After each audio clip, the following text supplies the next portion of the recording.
শেফালির মৃত্যু শুধু একটি দুর্ঘটনা নাকি এর পেছনে লুকিয়ে আছে অবহেলার ভয়াবহ চিত্র?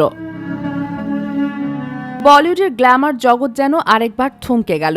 শেফালি, যিনি একসময় কাটা লাগা গানে ঝড় তুলেছিলেন গোটা ভারত জুড়ে, তিনি আর নেই। হঠাৎ করে তার মৃত্যুতে স্তব্ধ হয়ে গেছে তার পরিবার, ভক্ত এবং কাছের মানুষরা। মুম্বাইয়ের বাসিন্দায় অভিনেত্রী মৃত্যুর দিন অর্থাৎ শুক্রবার বাড়িতে আয়োজন করেছিলেন সত্যনারায়ণ পূজার নিয়ম অনুযায়ী উপোস ছিলেন সকাল থেকে। অতিথিরা এসেছিলেন, পরিচিতরাও উপস্থিত ছিলেন, কিন্তু বিশ্রাম তার কোনো সুযোগই নেননি শেফালি।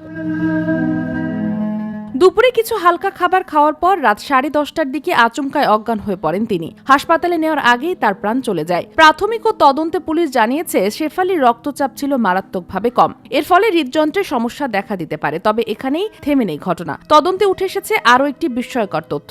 শরীরের ওজন কমাতে তিনি দীর্ঘদিন ধরে ব্যবহার করেছিলেন বিভিন্ন ধরনের ওষুধ ও ইনজেকশন, যার পার্শ্ব প্রতিক্রিয়ায় তার শরীর দুর্বল হয়ে পড়েছিল। ফরেনসিক টিম, স্থানীয় থানার পুলিশ এবং তদন্ত কর্মকর্তারা তার পরিবার সহ 10 জনের জবানবন্দি নিয়েছেন। এখন ময়নাতদন্তের চূড়ান্ত রিপোর্টের দিকেই তাকিয়ে প্রশাসন।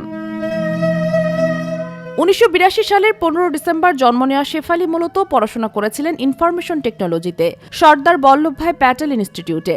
কিন্তু ভাগ্য তাকে টেনে নিয়েছিলেন রূপালী পর্দার দিকে। কাটা লাগা গানটির রিমেক ভিডিওতে অভিনয় করে তিনি হয়ে ওঠেন যুব সমাজের ক্রাশ। এরপর মুস্তে শাদি কারোগি সহ একাধিক বলিউড প্রজেক্টে কাজ করেছেন। মোট 35টিরও বেশি মিউজিক ভিডিওতে দেখা গেছে তাকে।